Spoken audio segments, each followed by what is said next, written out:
Amen? Praise God. Makasa. Ayun. Ah, pinapahalang ko po talaga kasi pag nakarap sa akin, ulo na lang yung nakikita. Ipangit pa. Kaya ganito na lang po para kahit papaano may diversion yung mga paningin natin. Tsaka hindi rin maumay yung mga nanonood sa YouTube. God is good. Amen, amen. Napakasarap po pakinggan yung papuri sa ating Panginoon. Truly God is good all the time. So masarap na simulan yung ating service for tonight with that kind of emotion sa atin yung itanim na pagpupuri sa atin. Truly God is good. The goodness of God is truly running after sa bawat isa. Tama po sa ating Grace kanina na lahat may pinagdadaanan. Tama po ba? Lahat may kanya-kanyang bit-bit na dalahin sa bawat isa sa ating buhay sa pagpasok natin sa pinto ng ating church service. But yet, God is good. And His goodness is always running after us and it will overflow in our life. Amen po? Amen. Amen. Hallelujah. So, tonight tuloy na sana ito sa gabi. So today po, this week po it would be our last week sa atin pong paggunita sa atin pong team that is the risen Christ. So, yung preaching po natin ngayon yung magiging tuldok sa ating team for this month. So, next month po it would be another team ng ating po mga preaching sermons. So, ngayon po without further ado, our text po will come from the Gospel of Mark. Ito po yung, if you can remember po, last week Pastor Paul preached the Gospel of Mark as well. So ngayon po atin pong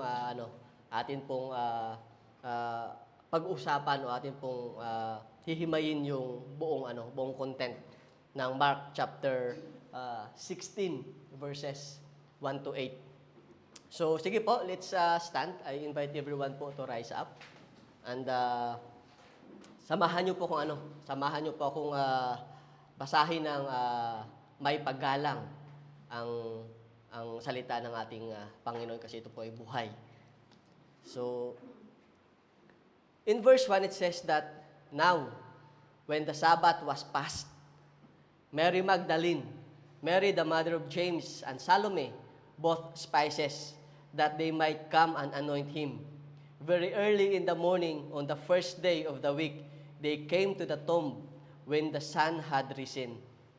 And they said among themselves, who will roll away the stone from the door of the tomb for us? But when they looked up, they saw that the stone had been rolled away, for it was very large. And entering the tomb, they saw a young man clothed in a long white robe, sitting on the right side, and they were alarmed. But he said to them, do not be alarmed. You seek Jesus of Nazareth, who was crucified.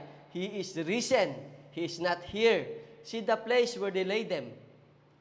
But go, tell his disciples and Peter that he is going before you into Galilee.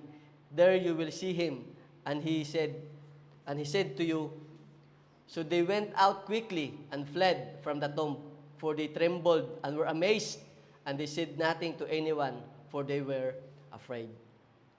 Tayo po yung manalangin. Hallelujah, Lord, Ama naming makapangyarihan sa lahat. Ang inyong pong pagmamahal ay tunay na umaapaw, Lord, sa amin, Panginoon. Ang inyong pong faithfulness, Lord, ay tunay, Lord, na hindi matumbasan, Panginoon, sa aming mga buhay, Panginoon. And Lord, sa umagang ito, Panginoon, sa aming pong pagtanggap sa inyong banal na salita, Panginoon, sa katotohanan, Lord, na inyo pong ilalatag sa amin, Lord, sa umagang ito, Panginoon. Lord, dalangin namin na kami po, Lord, ay inyong pangunahan, Panginoon. And Lord, help us to unload everything that we have right now, Panginoon. Lift it up to you, Panginoon. And just, Lord, hear your voice talking to us, Panginoon, today. Lord, it might be my voice, Lord, they were here, Panginoon. But I pray, Lord, in the mightiest name of our Lord Jesus Christ, that it is your voice, Lord, that their hearts may hear, Panginoon. Lord, manguna kayo, Lord, sa akin, Panginoon. Gamitin niyo lamang po ako, Lord, bilang inyong mensahero, Panginoon.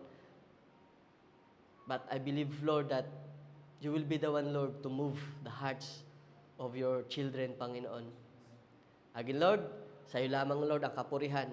At sa iyo lamang namin, Lord, patuloy na ibinabalik ang lahat ng pasasalamat at pagdakila.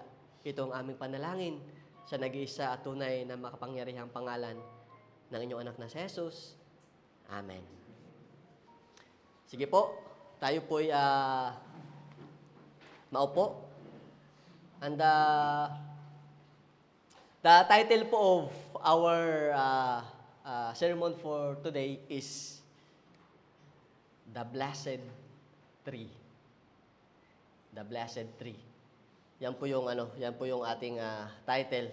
At to start with po, yan. Ano po yan? Kape. Ano po ba yung naaalala nyo na isang famous na tagline ng isang brand ng coffee? Ayun. Para kanino ka bumabangon. Yun. Ano po yan hindi ko lang masabi yung brand. Pero isa yan sa tumatak sa ating mga Pilipino. Yung tagline na yan, para kanino ka bumabangon. At ang kape ay hindi talaga mawawala sa kultura ng mga Pilipino. Especially sa probinsya pag tayo po ay bumabangon na sa ating mga higaan. Yung madaling araw na pagbangon natin, especially sa mga mabundok na area o sa mga malapit sa dagat, kape talaga yung una o hindi mawawala sa pagmulat ng ating mga mata. Yan talaga yung unang yun talaga yung unang tinitimpla, yun talaga yung unang ginagawa natin, yung pagtimpla ng kape. At yung kape po, ito po yung para nakasanayan na natin na gawain na kung saan sa araw-araw na pagbangon natin, merong dahilan. Kaya nga sabi dito, para kanino ka bumabangon.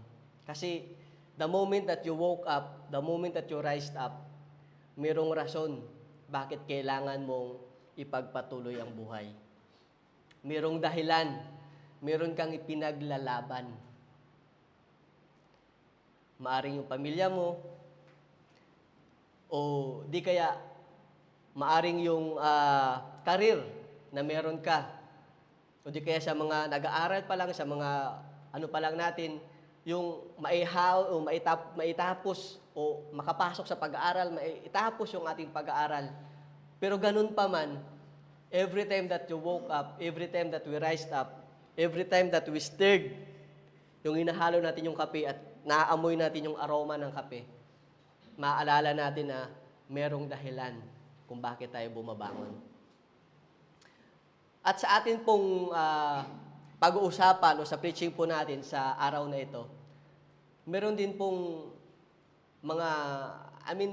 these three women na bumangon ng madaling araw kasi meron silang kailangang gawin. Merong rason kung bakit sila kailangang bumangon. Meron silang dapat gawin kung bakit sila kailangang bumangon. Hindi man sila nagtimpla ng kape, hindi naman binanggit sa salita ng Diyos na nagtimpla sila ng kape. But the main reason is they have the reason why they rise up that early in the morning. So, to have a short background po ng ating text, yung text po natin it is after the crucifixion of our Lord Jesus Christ. So, after the crucifixion, Joseph of Arimathea and Nicodemus, yung bumisita po sa ating Panginoong Jesus, bore Jesus, nilibing po nila si Jesus. They washed His body, wrapped it with linen, yung cloth na binalot sa katawan ng ating Panginoong Jesus, and placed Him in a grave. Yung inano siya sa libingan. Mary Magdalene and the other Mary or Mary or mother of Joseph followed to see kung saan po inilibing ang ating Panginoon. Then they went home and prepared more spices and ointment and to observe the Sabbath. So, yung nangyari po is nung nilibing po ating Panginoong Hesus, si Mary Magdalene po at yung the other Mary or Mary the mother of James and Joseph, tiningnan po nila kung saan o sinundan po nila kung saan nilibing ang ating Panginoon. And the Sanhedrin, yung mga may katungkulan po sa gobyerno at sa ganoon din po sa templo, they are afraid that Jesus' disciple will steal. Natatakot sila na baka nakawin o agawin yung katawan ng ating Panginoong Hesus. And claim that He has risen from the dead. And they asked the emperor that time, Pontius Pilate, to seal the tomb. So nakikita po natin yung bato, di ba po, mayroong bato. Yet that stone that covers the door of the tomb of Jesus, that was the seal. So sa atin pong panimula, doon po yung text po natin doon po papasok after the Sabbath.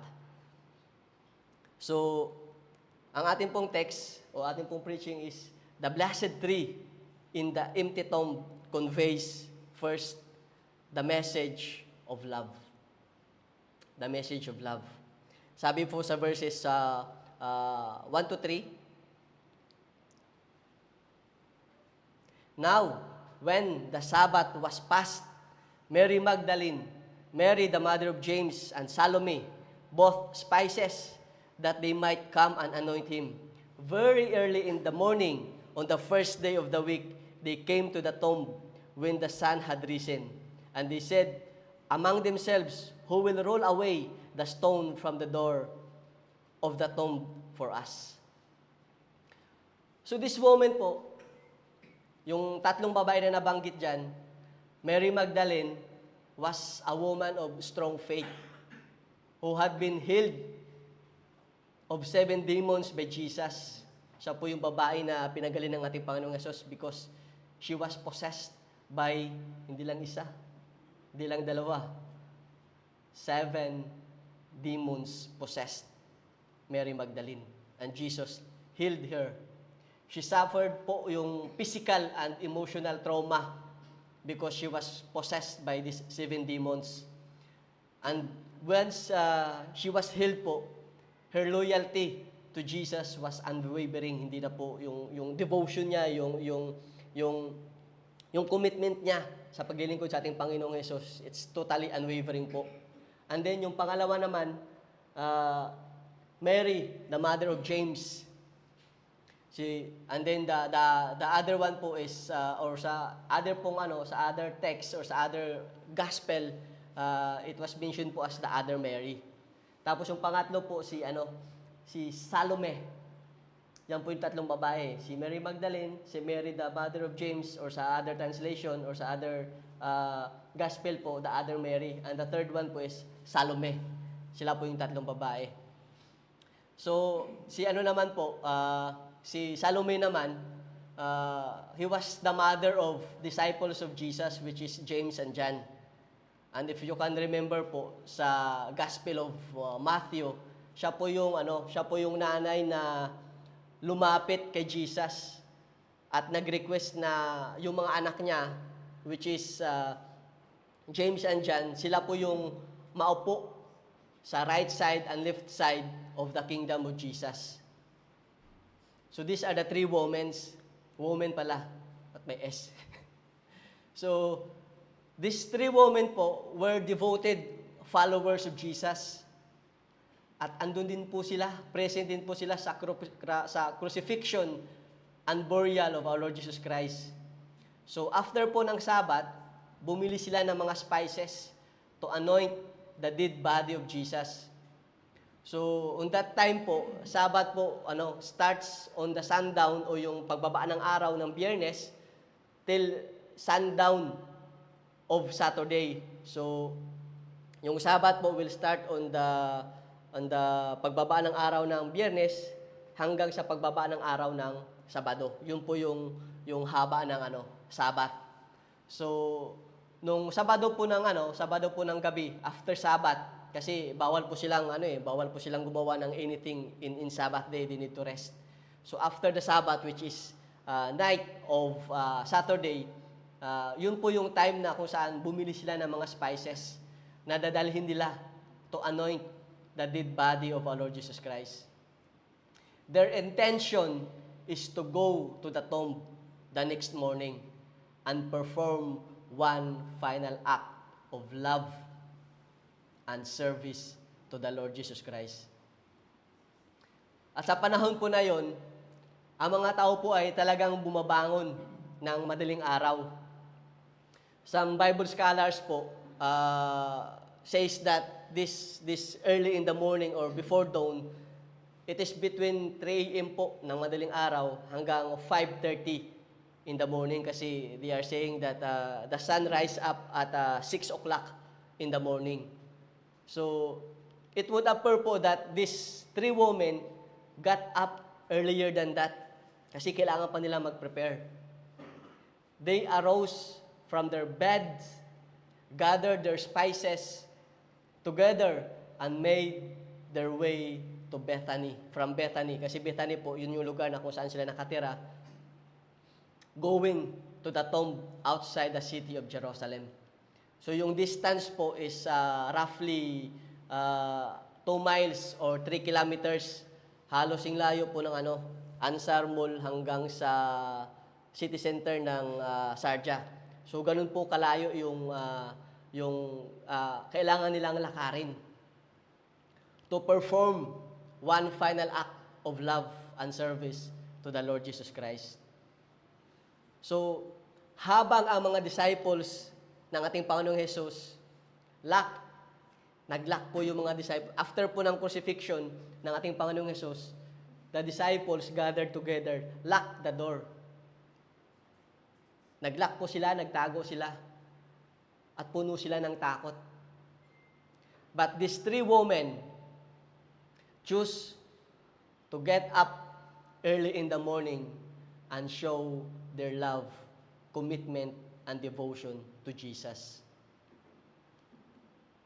Maliban pa doon, may mga kailangan silang harapin pagdating nila sa tomb ng Panginoong Hesus.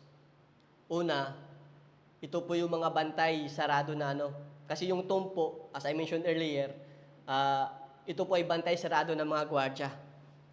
Kasi nabanggit po sa Matthew chapter 27 verse 62 to 66, sabi po doon, the next day, the one after preparation day, the chief priest and the Pharisees went to Pilate.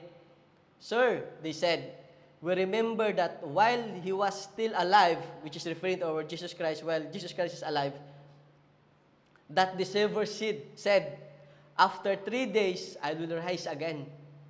So give the order to the tomb to be made secure until the 3rd day. Otherwise, his disciples may come and steal the body and tell the people that he has been raised from the dead. This last deception will be worse than the first. Take a guard, Pilate answered. Go, make the tomb as secured as you can, as you know how. So they went and made the tomb secured by putting a seal on the stone and posting the guard. So yun po yung unang kakaharapin ng 3 babaeng yan. Totally guarded po yung tomb. So paano sila papasok? Because Jewish leaders had convinced Pilate that the Lord's disciple might try and steal the body of Jesus. Because the Jews believed the disciples would take the body and claim that Jesus was still alive. So they asked Pilate to post Roman guards at the tomb and to have the tomb sealed with Pilate's official seal. So ano po, bantay sarado po yung ano, yung tomb, yung libingan natin Panginoong Hesus, at meron pong yung malaking bato. Yung pangalawa po, yung bato na yun, sino ba yung ano? Sino magbubukas sa kanila? Gaano ba kalakas yung tatlong babae? Alam niyo po kung gaano kabigat yung bato? Sabi po sa mga Bible scholars po, it is 1,000 pounds or 450 kilos. Ganun po kabigat. Sa tingin niyo po, kahit pagsama-samahin pa natin yung lakas ng tatlong babae natin, hindi natin alam kung gaano sila kalaki. But would you still believe that they can push and roll that stone? So yun po yung mga bagay na dapat nilang kaharapin pagpunta nila sa libingan ng ating Panginoong Hesus. At maliban pa doon, they are going there filled with sorrow, grief, and fear. Their hopes and dreams were shattered when Jesus died, because these three women, along with the Lord's followers and disciples, had placed their faith and confidence in Jesus. They believed that He was the Messiah, and indeed, He is the Messiah. They believed that He was the one who was going to fulfill the ancient prophecies.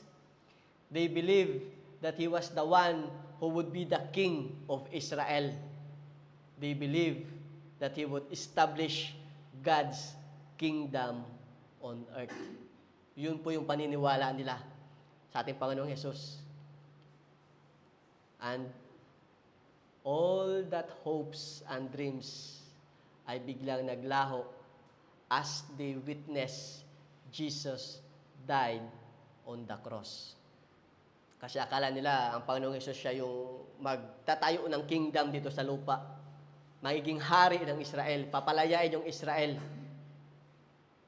Having those large of armies, pero those dreams were shattered when Jesus died on the cross. Their hopes and dreams bigla po naglaho. Faith of those people, these three women and the disciples of Christ, faith turned to grief, and grief to complete hopelessness as they saw Jesus' broken body taken down from the cross and placed in that tomb. Pero sa kabila po ng nararamdaman nila, sa kabila ng emotions na meron sila in that particular time, bago sila pumunta sa libingan natin Panginoon Hesus, sa kabila ng pagluluksa at tighati na nararamdaman nila, their love for Jesus is much greater than all of that feelings and emotion they have. So kahit pa ganun yung meron sila, they still rise up early in the morning with the intention to give their final act of love, devotion, and loyalty to our Lord Jesus Christ. Sabi po sa 1 Peter chapter 4 verse 8, "And above all things, be earnest in your love among yourselves, for love covers a multitudes of sin." Sa buhay po ng tao, talagang dumarating yung point na nasasaktan tayo. Tama po ba? Nasusugatan ang ating mga damdamin. Lalo na kung yung sakit ay dulot na mga taong malalapit sa atin. Mga taong pinahahalagahan natin. At sa lalim ng sugat na binigay sa atin, minsan nasasabi nating hanggang hukay ay dadalhin natin. Tama po ba? Sasabihin natin, ang sakit eh. Ang hapdi. At sa lalim ng sugat na binigay sa atin, parang wala ka nang nakikitang pagkakataon na patawarin yung tao na kagawa sa'yo. Kaya nasasabi mo na dadalhin mo hanggang hukay. But, when love intervenes, that pure love, love that is rooted from the risen Christ, we are able to release forgiveness. Only and only the love that comes from the risen Christ has the power or is able to cover the multitude of sins. Kung wala kang pagmamahal na galing sa Panginoong Hesus, talagang imposible po magpatawad. But if you have that kind of love, the love that comes from our Lord Jesus Christ, kahit na gaano pa kalalim ang sugat na meron ka sa puso mo, ito ay hihilom. Ano bang klase ng pagmamahal meron kasi ang Panginoong Hesus? Sabi po yan sa Romans chapter 5 verse 8. But God shows His love for us in that while we were still sinners, Christ died for us. While we are still sinners, habang tayo po ay makasalanan, God showed His love. Christ died for us. Hindi po namatay ang Panginoong Hesus dahil tayo po ay mga banal. Namatay po ang ating Panginoong Hesus habang tayo ay makasalanan. God's love is demonstrated to Christ's sacrificial death on the cross. Even when we are still in the state of sin and rebellion. Kahit napaulit-ulit kang nagkakasala, kahit namumuhay ka ng makasalanan, kahit paulit-ulit mong sinasaktan ng Diyos, God love you enough to the point that He needs to send His Son to die for you to live. Kailangan mamatay ng ating Panginoong Hesus ang kanyang kaisa-isang anak. Para ano? Para ikaw ay mabuhay. For you to have life. Kaya, if that kind of love manifests in your life, it can able and you will able to release forgiveness kahit na gaano pa kalalim ang sugat na idinulot sa iyo. At ito po yung klase ng pagmamahal na na-experience ng tatlong babaeng ito. Ito rin yung klase ng pagmamahal na ibinalik nila sa nagbigay sa kanila. Kaya sa kabila ng roller coaster na emotion na nararamdaman nila, ang pagmamahal nila sa Panginoong Hesus ay mas higit pa. And they want to show it through their devotion and service to our Lord Jesus Christ. Kaya po yung sinasabing pag ang pagmamahal pumasok sa puso ni numan, hahamakin ang lahat, masunod ka lamang. May katotohanan po sa katagang yun kasi if you are driven by love, by that pure love, maraming paraan. Marami kang kayang gawin. Mga bagay na akala mo hindi mo kayang gawin, but if you are driven by love, you are able to. Ang pagmamahal po, lalo na pag ito'y pure, ay marami pong kayang gawin sa buhay natin. Dahil po sa pagmamahal, may mga bagay na akala mo hindi mo kayang gawin pero nagagawa mo. Mga sakripisyo na akala mo hindi mo kayang ibigay pero naibibigay mo. Tayo po bilang mga OFW, na kaya po nating malayo sa mga pamilya natin. Na kaya nating harapin ang hirap ng buhay sa ibang bansa. Yung pangungulila, yung bigat ng trabaho, nakakaya natin. Hindi naman natin expected na from Philippines, pagpunta natin ng ibang bansa, ganito yung klase ng trabaho na meron tayo eh. Kasi kung meron, baka hindi na tayo tumuloy. But yet, we are able to. Nagagawa natin, nakakaya natin. Kaya po natin magsakripisyo. Yung sana, para sa'yo na, ibinibigay mo pa rin para sa kanila. Yung isusubo mo na lang, ibinibigay mo pa. Why? Bakit? Ano yung dahilan? Why you are able to do that? Because you love your family. It is because of love. Kasi kung wala namang pagmamahal, kung di mo naman mahal yung pamilya mo, why do you need to suffer this kind of sacrifices? Ba't mo kailangang pahirapan yung sarili mo? Bakit mo kailangang i-undergo yung mga hirap, yung pangungulila sa ibang bansa? But because of your love to your families, nakakaya mo. How about to whom who love you first? Di ba po sabi ng Panginoong ng salita ng Diyos? Someone have loved us first. That's why we are able to love. So how about your love? To whom the love give you first? How can you express your love for Him?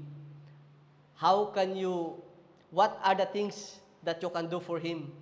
What are the sacrifices that you can do for Him? What are the sacrifices that you can do for our Lord Jesus Christ? Let the testimony of the blessed tree inspires you to express your love for the risen Christ through your act of service for Him. Marami po tayong kayang gawin para sa Kanya, especially if you are motivated of your love for Him. Amen po? So the blessed tree in the empty tomb conveys, first, the message of love. The blessed tree in the empty tomb conveys, second, the message of life in verses 4 to 6. Sabi po doon, in verse 4, but when they looked up, they saw that the stone had been rolled away, for it was very large. And entering the tomb, they saw a young man clothed in a long white robe sitting on the right side, and they were alarmed. But he said to them, do not be alarmed. You seek Jesus of Nazareth, who was crucified. He is risen. He is not here. See the place where they laid Him. These three women po went to Jesus' tomb filled with sorrow, grief, and fear. Hindi nila alam kung paano sila makakapasok and how they were going to anoint the body of Jesus. Sabi pa nga sa verse 3 kanina, pinag-uusapan nila, sino ba yung magtutulak? Who will roll the stone? Kasi hindi naman nila kayang gawin yun. Pero, nung pagdating nila sa libingan ng ating Panginoong Hesus, nagulat sila kasi ito'y bukas na. But what did happen before these three women, or while these three women are on their way to the tomb? Ito po ay yung pangyayari po o yung ganap bago makarating ang tatlong babaeng ito ay na-mention po sa Gospel of Matthew chapter 28 verses 2 to 4. At ito po yung nangyari. Bago o habang papunta yung tatlong babaeng ito sa libingan ng ating Panginoong Hesus, there was a violent earthquake. For an angel of the Lord came down from heaven and, going to the tomb, rolled back the stone and sat on it. His appearance was like lightning, and his clothes were white as snow. The guards were so afraid of him that they shook and became like dead men. So, ganun po pala yung nangyari. Kaya nung pagdating ng tatlong babae, bukas na yung bukas na yung pinto, rolled na yung stone. Kasi there had been a great earthquake, and the angel of God or the angel of the Lord came to the tomb and removed the stone. Yung angel po nung Panginoon yung nag-remove ng stone. Nagulat at natakot po yung mga gwardiya to the point that they became like dead men. Ganun na lang siguro nung pagkakita nila, nanigas na lang sila. Hindi na sila makagalaw because they were, na-mention sila na eh. The guards were so afraid. Ganun na lang yung takot nila. That they shook and became like dead men. Kung nakakanood kayo ng One Piece, sino po dito yung nanonood ng One Piece? Wala. Meron? Ayun. So, meron pong character doon na si Shank. Yung pong meron po siyang katangian na pag dumating siya, merong aurang lumalabas sa kanya na kung sino man yung mabalutan o makaano ng aura na yon is nahihimatay po. So, yun po. So, parang ganun po yung nangyari. Na they were shocked. Tapos parang they were dead men. And these three women don't have any idea of what happened. Hindi po nila alam. Kasi pagdating nila, bukas na eh. They saw that the tomb was opened. And when they entered, nung pumasok po sila sa tomb, nakita nila that there is a young man, clothed in a long white robe, sitting on the right side. And they were alarmed. Sabi po sa King James Version po, alarmed or affrighted. Affrighted po o natakot. So natakot po sila nung nakita nila na wala na yung katawan ng ating Panginoong Hesus. Tapos meron pang lalaki sa loob. So ganun na lang yung takot din na naramdaman ng tatlong babae. But these three women received a message. They received a message of peace. Sa kabila ng takot nila, they received a message of peace. Kasi sabi kanila, they were alarmed, afraid, natakot. But they received a message of peace. Kasi po yung yung definition po ng afraid is sudden fear or terror. Yan po yung yung definition niya. Kasi sabi ng anghel or angel of God, sabi niya sa kanila, sa tatlong babae, do not be alarmed or do not be afraid. These three women had been overcome with fear when they saw the angel. But he speaks to them and offer them a message of peace. He tells them that you don't need to fear, huwag kayong matakot. And also, these three women received a message of power. Because, sabi ng angel, you are looking for Jesus of Nazareth, who had been crucified, is not anymore on the tomb, for He is risen. That's the power po. Wala na yung taong hinahanap nila na ipinako because He already rise up. He is risen. Jesus did die, yes. They were not deceived but of what they saw. The angel sent them a message that the power of death had been swallowed up by the far greater power of life. The angel wants them to know that the empty tomb of the Lord Jesus Christ is not a place of despair and defeat. The empty tomb is the place of glory and a place of power and a place of hope.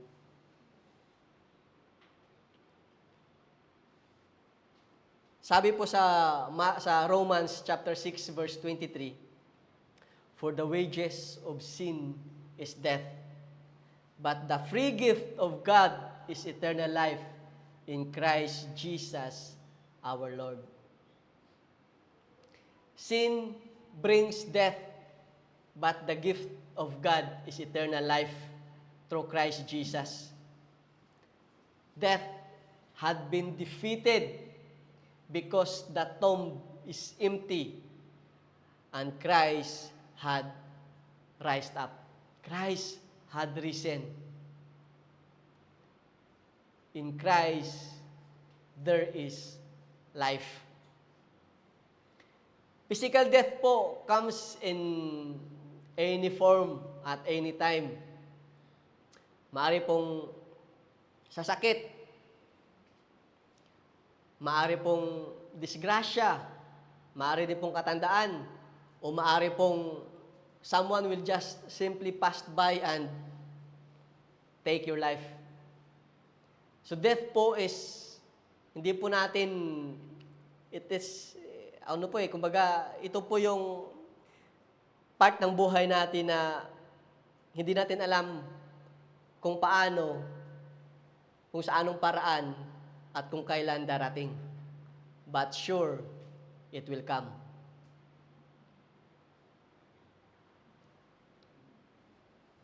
Ano po ba yung unang pumapasok sa isip nyo when it comes about death? Pag narinig yung salitang kamatayan, ano po yung pumapasok sa isip natin? Ano po yung nararamdaman natin? Finish na. Finish na. Marami rin po sa atin, pag narinig yung salitang kamatayan or death, merong takot sa puso nila. Merong pangamba. Bakit kaya? Bakit kaya natatakot? Sino po bang takot sa patay o takot mamatay? Sino po ba yung takot mamatay? Wala naman, pero wag mo na. Sino ba yung hindi takot mamatay? Kasi po, yung minsan, yung mga tao, natatakot sa kamatayan because one of the reason is hindi nila alam kung saan sila pupunta. Tama po. Correct? Kaya ka nakatatakot kasi hindi mo alam kung saan ka pupunta eh. Dalawa lang naman yung pupuntahan mo eh. Dagat-dagatang apoy o eternal life.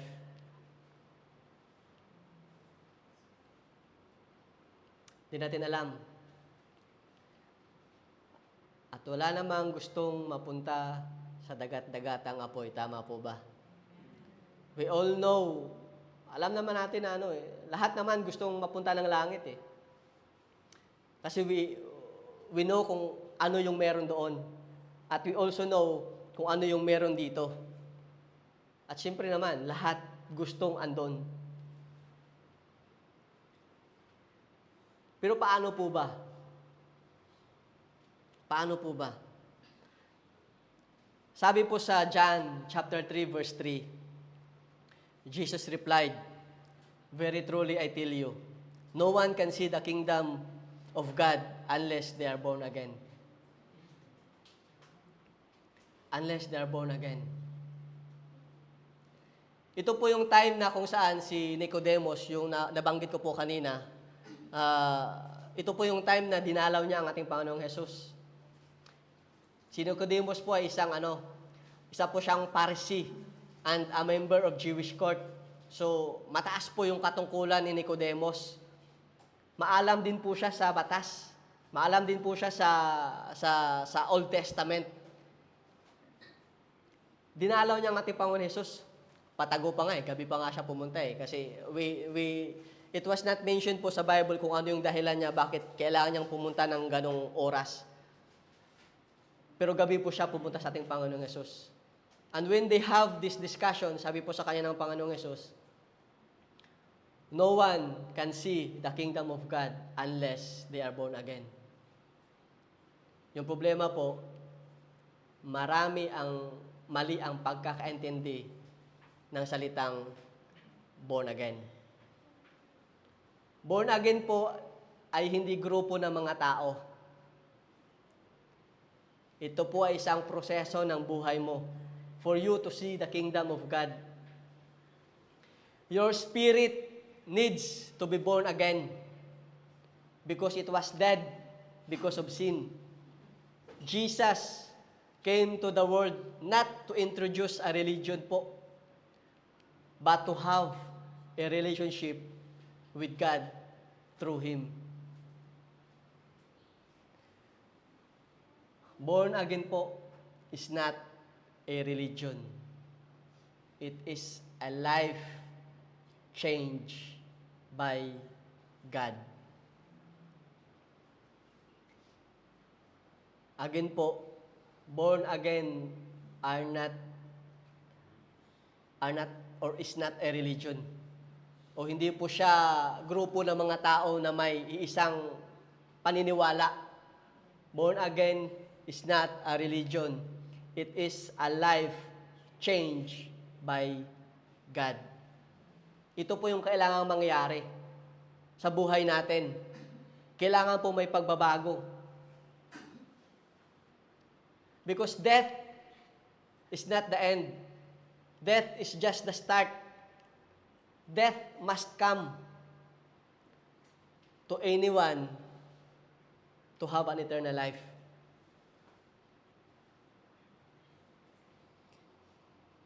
Kailangan po mayroong pagbabago. Kagaya po ng paawit ni Ate Grace kanina. Karamihan sa atin namumuhay ng may takot, pangamba, doubt. But those who live with Christ, those who have a life changed by God, those are the people who live in the goodness of God. Yung naniniwala sila na pagmulat ng kanilang mata sa umaga, nagpapasalamat at naniniwala sila that God's goodness will run after their life.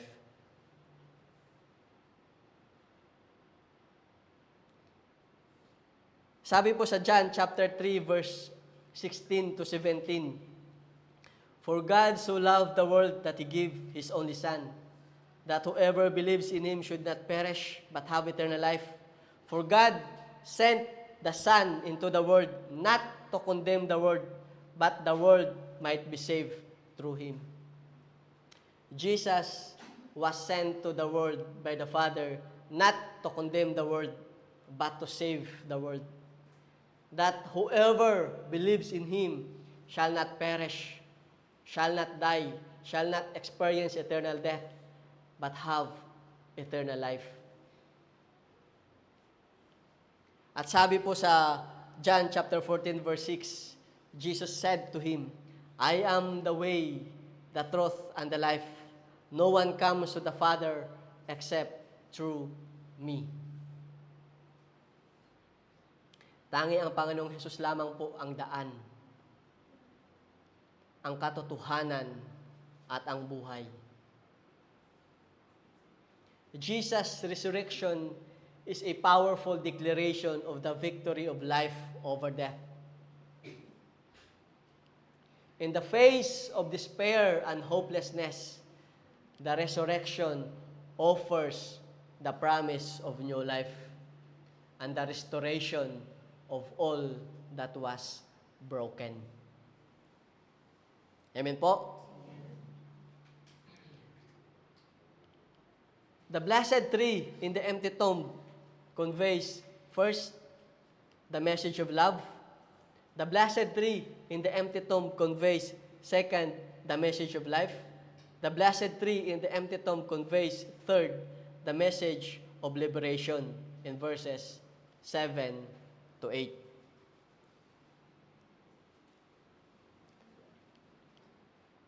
Sabi po doon, "But go, tell his disciples and Peter that he is going before you into Galilee. There you will see him as he said to you." So they went out quickly and fled from the tomb, for they trembled and were amazed, and they said nothing to anyone, for they were afraid. After the encounter po of these three women with the angel, they were told to convey, to deliver the message of liberation to the disciples of Jesus. Liberation po, ibig pong sabihin, freedom.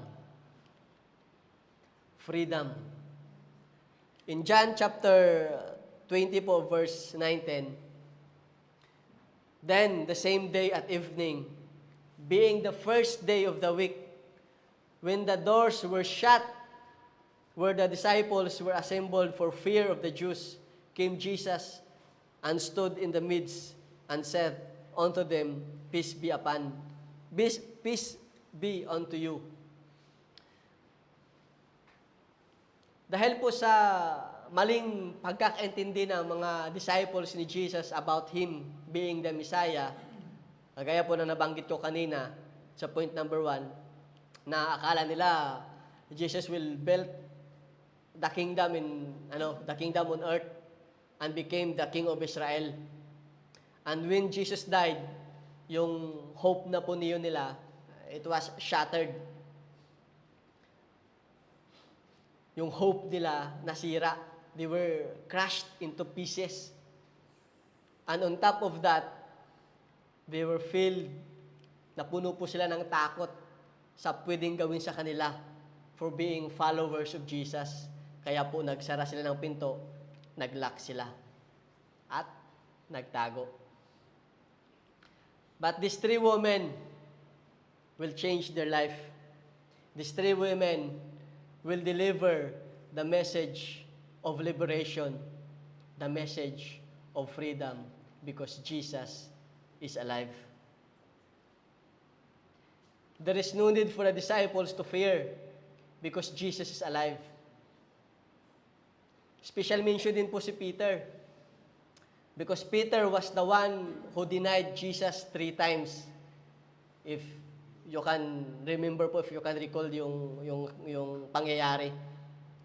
Peter denied Jesus 3 times. And in this particular verse po, special mention. I think yun yung namin na devotion namin nung Tuesday. So, special mention po si Peter. Kasi the Lord wants to convey a message to Peter para ipaalam po kay Peter that sa kabila nun, God still loved him. A message of liberation po, yung naramdaman ni Peter nung marinig yung balita. Liberation po sa guilt at doubt ni Peter dahil sa nagawa niya. These 3 women came to the tomb of Jesus filled with sorrow, grief, and fear. But now, they will leave the tomb with amazement, carrying the message of joy, new hope, peace, and freedom. So kahit pa pala sa panahon na yun, pagdating po sa mga balita-balita, talagang naunguna yung mga babae. Tama, no? So, normal lang po pala ngayon na pagdating talaga sa balita, naunguna talaga yung mga babae. Those blessed 3 women, sila po yung nakatanggap ng magandang balita. This is what the risen Christ can do. It brings liberty. It brings freedom. And that freedom brings change. When the resurrection is first encountered and believed, it fills the heart with amazement, yung kagalakan, yung pagkamangha. When the Lord's resurrection is embraced by faith, it brings about a change in the life of the person who receive it. Kasi sabi po sa 2 Corinthians chapter 5 verse 17, therefore, if anyone is in Christ, he is a new creation. All things have passed away. Behold, all things have become new. When you embrace by faith that Jesus was raised from the dead, a new life draws its first breath. Nung tinanggap mong katotohanan ang Panginoong Jesus ay in-erase yung resurrection ng ating Panginoong Jesus. A new life, a new breath.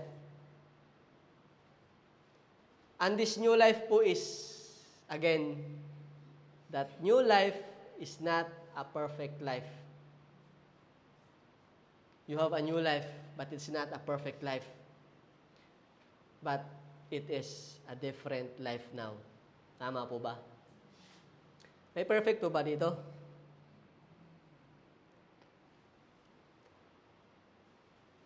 Pero tinanggap niyo ang Panginoong Yesus. That is the truth po. We have a new life, but that new life is not perfect, but different. Tama po ba? Amen. Praise God. And that's how the power of the risen Christ can do sa buhay natin. Slowly, slowly. Ito ba yung sabi sa sa hindi? Tura-tura ba yun? Kumbaga, lang, gradual lang. Sway-sway, yun. Sway-sway.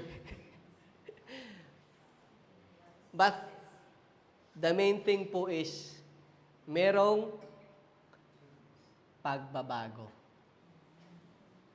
Kahit pa unti-unti lang nating iwan yung mga bagay na nakasanay nating gawin. Hindi naman natin lahat pwedeng iwan ng isang bagsakan. Kasi mabigat po talaga. Masakit po talaga. Hindi po natin kakayanin. I'm one of those, patotoo na hindi talaga natin kayang, once we receive our Lord Jesus Christ, we cannot just unload everything na nakasanay natin gawin. But gradually, unti-unti, binibitawan na natin. Tama po ba? It is not a perfect life, but a different life. It is a life that Christ lived through. It is a life that strives to know God and the power of the resurrection of Christ. Kaya nga po sabi ko kanina, kung dati namumuhay ka sa kalungkutan, namumuhay ka sa pangungulila, namumuhay ka sa doubt, ngayon po namumuhay ka sa biyaya at grasya ng ating Panginoon. You are living in the goodness of God. Kung dati, pagmulat mo ng mata, gusto mo na namang ipikit kasi parang ayaw mo nang bumangon. Kasi you know na pagbangon mo, another battle will come. And you are not sure if you're going to be victorious. Hindi ka sure, doubted ka.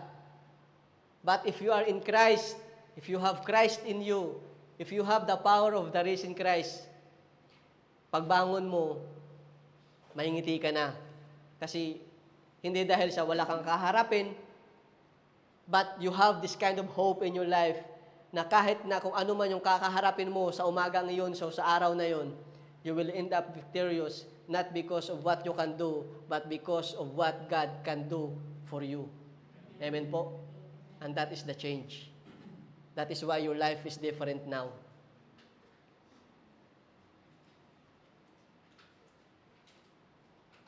At dahil sa different na yung buhay mo, ito para sa'yo.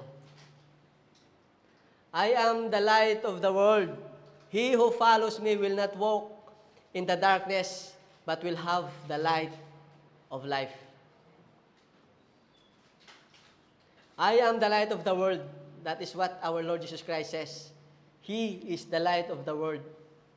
And he who follows him will not walk on darkness, but will have the light of life. So dahil iba na ang buhay mo,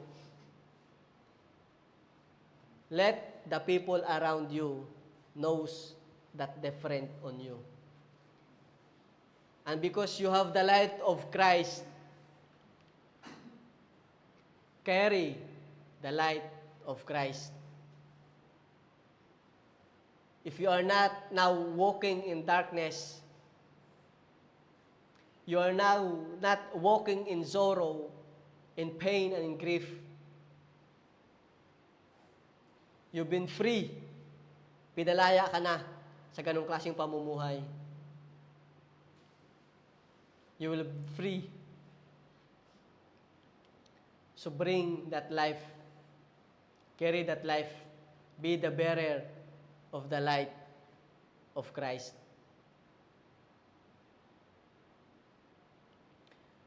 When you embrace by faith the truth about the empty tomb and the risen Christ, you will experience liberation, freedom, and your life will never be the same again. Amen po? Hallelujah. Ganun po yung kapangyarihan na kayang gawin ng Panginoong Hesus. That is what the power of the risen Christ can do sa buhay natin. And those 3 women came to that tomb in that morning, filled with sorrow, grief, and fear. Hindi nila alam, they never knew that they will be the first witness and to spread the good news of that empty tomb.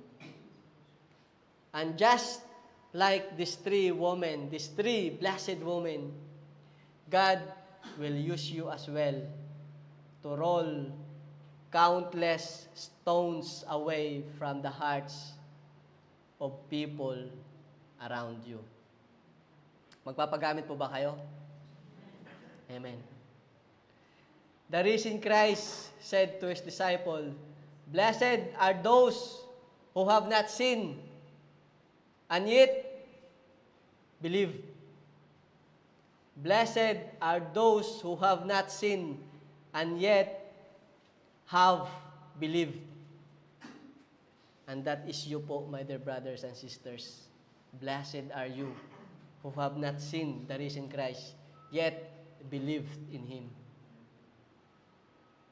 As you embrace the truth by faith of the empty tomb and the risen Christ, now, you will be the one.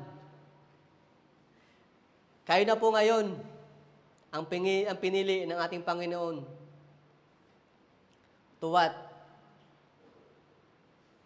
To convey the message of love, to convey the message of life, and to convey the message of liberation or freedom.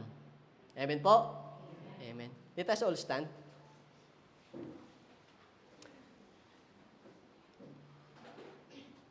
Tayo po ay ihanda po natin ang ating mga puso at tayo po ay magpasalamat sa salita na natanggap natin sa umagang ito. Hallelujah, Lord, Ama namin makapangyarihan sa lahat. Tunay nga po, Panginoon, ang inyong pagmamahal ay nag-uumapaw sa amin, Panginoon. At ito po, Lord, ay inyong pinakita, ipinadama sa amin ng inyo pong ibinigay ang inyong bugtong na anak. Upang lahat po kami ay mailigtas. Lahat po kami ay mapalaya sa gapos ng kasalanan. And Lord, we thank you for today. Thank you, Lord, for the new hope. Thank you, Lord, for the freedom. Thank you, Lord, for the message of life. Thank you, Lord, for the message of love, Panginoon. Lord, tanging dalangin namin, Lord, na na simula po, Lord, sa araw na ito, Panginoon, ang katotohanan, Lord, ang kapangyarihan na narinig namin sa umagang ito, Panginoon, kapangyarihan ng aming Panginoong Jesus, our risen Christ. Lord, tulungan niyo po kami, Lord, na magamit ito, Panginoon, at ma-share ito, Lord. Ma-convey namin, Lord, ang mga mensaheng ito, Panginoon, sa pamilya namin, sa mga katrabaho namin, Panginoon, sa mga nakakasama namin sa Carliff, nakakasama namin sa bus, Panginoon, nakakasama namin sa trabaho, Panginoon, sa mga tao, Lord, na kung saan nakakasalamuha namin, Panginoon. Lord, help us. Give us, Lord, this compassion, this love, Lord, this burden, Lord, na maging daluyan, Lord, ng inyong pagpapala, maging daluyan, Lord, ng inyong mensahe, Panginoon. Yes, Lord, we did not see you, Panginoon. We did not witness the risen Christ. But we believed in you, Lord Jesus. We declare that it is true. We accept the truth and the power of that empty tomb because you are risen. And Lord, we thank you. We thank you, Lord. And we just want to pray, Lord, na kami po, Lord, ay maging daluyan, Lord, ng mensahe ng katotohanan ito, Panginoon. Lord, we thank you. And we just want to bring back the highest praises and adoration in the mightiest name of our Lord Jesus Christ. Amen and amen. Sige po.